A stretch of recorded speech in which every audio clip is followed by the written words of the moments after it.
Hi everybody, so today I'm going to show you how to turn your hand-drawn font into a word or tagline using Photoshop. So I've got Photoshop open here. I'm going to begin by going to File and New and opening a new A4 document. So it's A4 size, 300 dots per inch is the resolution. So I'm going to create that.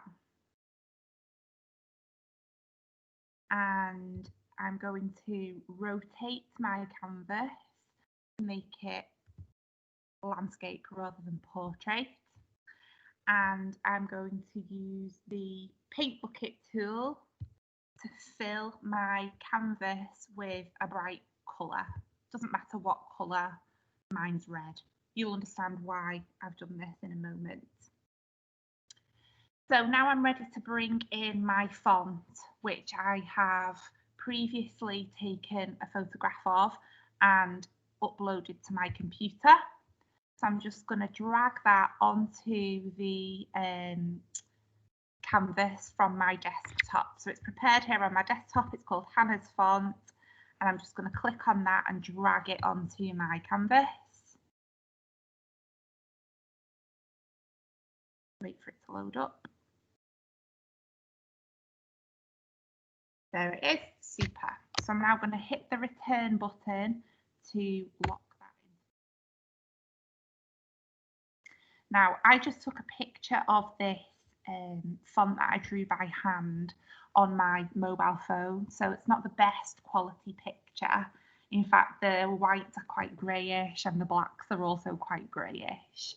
I need to adjust the levels of this image to make sure that the contrast is the best that it can be. So the whites are really white and the blacks are really black. So the first thing that I'm going to do is right click on my font layer here and rasterize the layer to enable me to edit. So I'm right clicking there and I'm going to click rasterize layer, and that unlocks the layer so it's now ready to be edited. The next thing that I'm going to do is click Image, Adjustments and Levels so that this box appears. You're probably familiar with the Levels panel. This slider allows me to adjust the contrast of my image. So I'm going to grab onto the white slider and bring that in. You can see that everything's getting a bit brighter. And if I grab the black slider and bring that in, everything's getting a bit darker. Another quick way around this is by clicking on the white eyedropper tool and then clicking something in the image that you want to be bright white. And then clicking on the black one and clicking something that you want to be very black.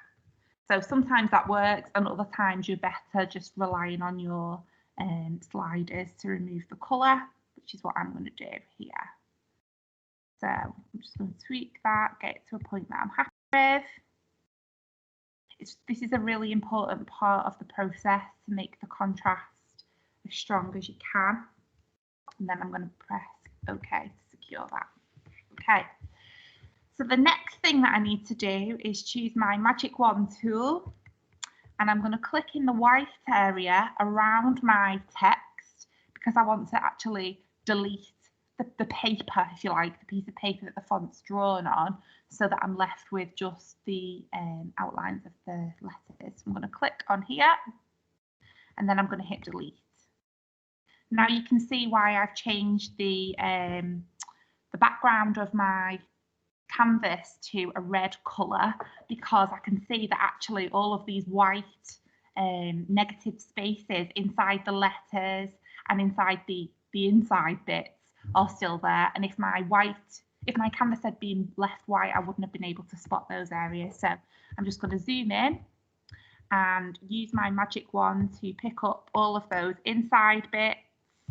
I'm just going to select them all and delete them so that I'm literally just left with the outlines of my letters. So I'm holding down shift here, which will allow me to select more than one magic wand, which is quite helpful. You'll notice as well, the sharp-eyed amongst you, that I've not completed a full alphabet. I just did half for this demonstration, but obviously you have your full alphabet to edit. Okay, so that's a point that I'm pretty happy with, but I can see that it could still be better. There's some little white areas remaining, and also there's some areas that I can spot in my letters where the text is a little bit gappy, and I think that's going to cause me problems later on if I want to, say, fill my letters with a colour. So what I'm going to do first of all is select my eraser tool, which is just here, and I'm going to get rid of any of those extra white bits that I don't need. It's actually not that many, it's just a couple. Okay, just clean that up a bit and a bit there. That's fine. Don't worry if your letters are not a solid black like mine have got a little bit of a patchiness to them. We can sort that out.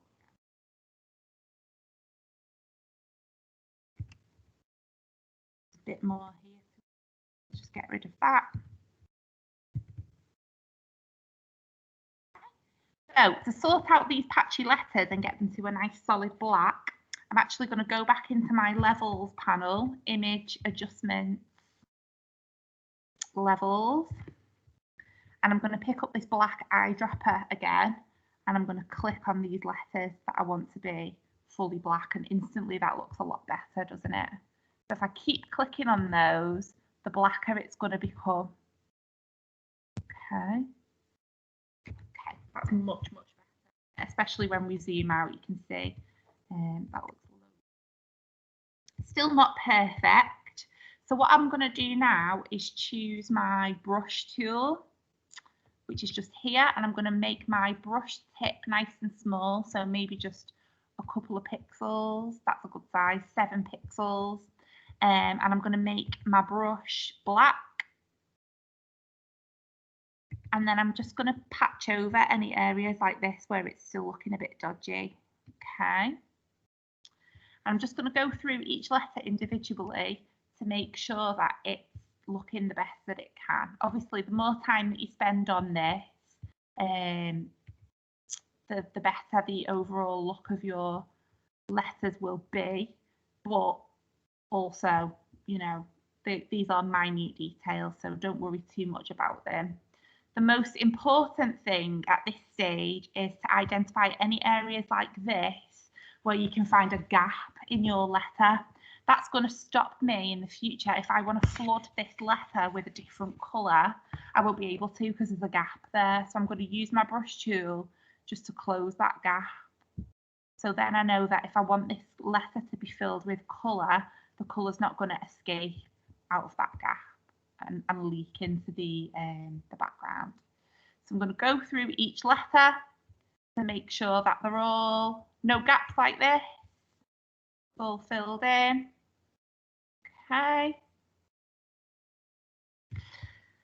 I'm going to leave it at that, but obviously you'll go through your whole alphabet and patch them up the best you can. Okay, when you've got your letters to a point that you're happy with, just going to do that a little bit there while I can spot it. The next thing that you need to do is obviously save your work. So I'm going to save this on my desktop, and I'm going to call it Hannah's font, and I'm going to save it as a Photoshop file because that will allow me to come back into this file and edit it again in the future if I want to. So I'm going to hit save. Okay. And the next thing that I'm going to do is open a new document, a new A4 document, exactly the same as this one, but without my alphabet on it. So I'm going to go to File and New, keeping this one open, but making a new A4 document. I also want to be landscape. So I'm going to go image rotation, and turn it 90 degrees clockwise. So I've got a landscape image. Okay. Now then, you'll see that along the top of my Photoshop window here, I've got this ruler. You may or may not have that ruler. If you can't see it, you need to go to View and make sure that Rulers is checked. If it hasn't got a tick there, your ruler disappears. When you click on it, it'll appear again. Now this is really handy because it allows me, if I click and drag, to bring a guide down onto my screen. Now, if you were to print this document, that guide wouldn't be visible on your printout. It's only visible on the screen. We can use it to make sure that the words that we're going to start piecing together now are in a nice straight line. Obviously, if you want them in a straight line. If you want them to be a bit higgledy-piggledy, then no need to use the guide. But I want mine to be nice and lined up, so I've put that guide in place. So I'm ready now to transfer the letters from my alphabet into my blank document in order to start building words. Now, this red background serves no purpose. The only reason that I put that red on was to allow me to spot where any areas were that I needed to clean up or that I needed to delete from my negative space. If I hide this background, you'll actually see that the alphabet is on a transparent layer now. So whenever you see that grey and white grid in the background, that means that the layer you're looking at is transparent. Okay, so in theory, whatever letter I paste into this document, we're going to be able to see through it. So I could put a photograph on this document if I wanted to and build my letters on top, or to avoid the distraction, what I'm going to do is build my word first of all, and then I can experiment with putting different backgrounds behind my text, or maybe changing the colour of the text, or filling it, or whatever I want to do. Okay. First of all, let's start building our word. Okay. So I've gone back into my alphabet document, and I'm going to use this rectangular marquee tool to select my first letter. Okay, so I'm going to go for a L, and I'm going to click and drag around my L